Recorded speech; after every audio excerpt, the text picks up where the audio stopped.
الحمد لله رب العالمين والصلاة والسلام على رسوله الكريم أما بعد أعوذ بالله من الشيطان الرجيم بسم الله الرحمن الرحيم قل إن كنتم تحبون الله فاتبعوني يحببكم الله. حضرات سامعین کرام، آج کی اس نشست میں میں محمد کی غلامی کو اپنا موضوع بنا کر محمد کی غلامی کے تعلق سے کچھ عرض کرنا چاہتا ہوں. امید ہے کہ آپ حضرات میری ہمت افزائی فرمائیں گے اور غلطیوں کو نظر انداز کریں گے. حضرات، ابھی میں نے خطبہ مسنونہ کے دوران ایک آیت کریمہ کی تلاوت کی تھی جو اطاعت رسول پر روایت کرتی ہے کہ اے محمد صلی اللہ علیہ وسلم، آپ لوگوں کو بتا دیجئے، ان کو باخبر کر دیجئے کہ اگر تم اللہ کے محبوب اور لاڈلے بننا چاہتے ہو تو اللہ کی خوشنودی اور رضامندی کی جویا ہو تو میری اطاعت کرو، میری اتباع کرو، میرا کہنا مانو اور اسی پر عمل کرو. آج ہم پر جو مصائب و آلام کے طوفان آ رہے ہیں اور جن مظالم کے پہاڑ توڑے جا رہے ہیں وہ اپنی روش بدلنے اور غیروں کا طریقہ اپنانے کا نتیجہ ہے.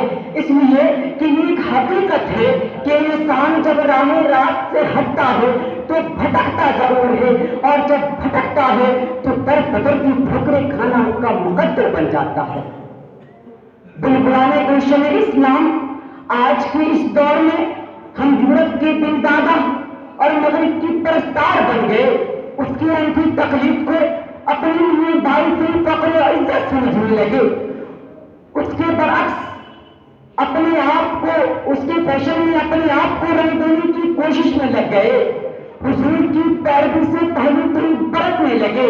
نتیجہ یہ ہوا کہ ہم اس مثل کے مصداق ہو گئے.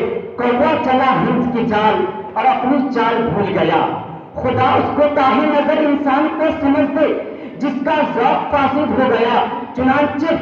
چنانچہ خدا اس کو تاہ نظر انسان کو سمجھ دے جس کا ذوق فاسد ہو گیا. ان ھذا لشیء عجاب. حضرات، آپ نے تاریخ کے صفحات میں بڑے بڑے عاشقوں کی داستان پڑھی ہوگی، نامور مشہور لیلاؤں کی کہانیاں سنی ہوگی. کہیں لیلا مجنون کا واقعہ نگاہ سے گزرا ہوگا تو کہیں فرہاد و شعری کا. لیکن تاریخ اسلامی کا مطالعہ کرنے سے ہمیں ان عاشقان رسول اور متبعین حضور کا سراغ ملتا ہے جنہوں نے آپ کی تاجیاری کی، ایسی نظیر قائم کی جس کا کوئی ثانی نہیں. اگر تفصیل جاننی ہو تو سیرت کے اوراق کا مطالعہ کرو، نبی کا باب پڑھو، واقعات صحابہ کی رویداد سنو، اصحاب بیعت رضوان اور صلح حدیبیہ کی جامع ساری و کاری کی معلومات حاصل کرو.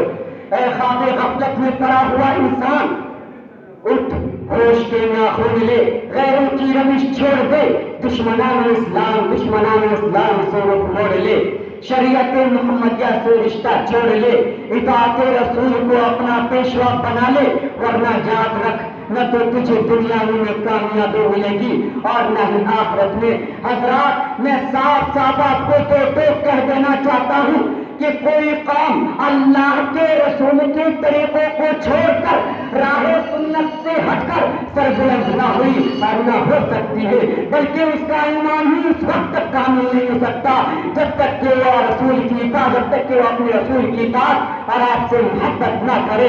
فرمان نبوی ہے، لا یؤمن احدکم حتی اکون من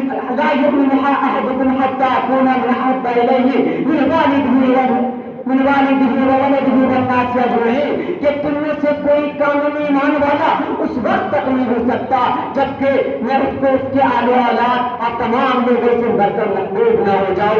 لہذا ہمیں اپنا محاسبہ کرنا چاہیے، اپنے اندر سے دلوں کی محبت، غیروں کی محبت نکال پھینکنی چاہیے. دل ایک نعمت غیر مترقبہ ہے، اس میں صرف اور صرف اللہ و رسول کی محبت رچی و بسنی چاہیے. اسی میں نجات بھی ہے، کامیابی بھی. یاد رہے کہ محبت محض دعویٰ کی چیز نہیں بلکہ کرتی دکھانے کی چیز ہے. آخر میں حضرات، اللہ تبارک و تعالیٰ سے دعا گو ہوں کہ واقعی رب رسول کی سچی محبت سے ہمارے دلوں کو معمور فرما دے. آمین.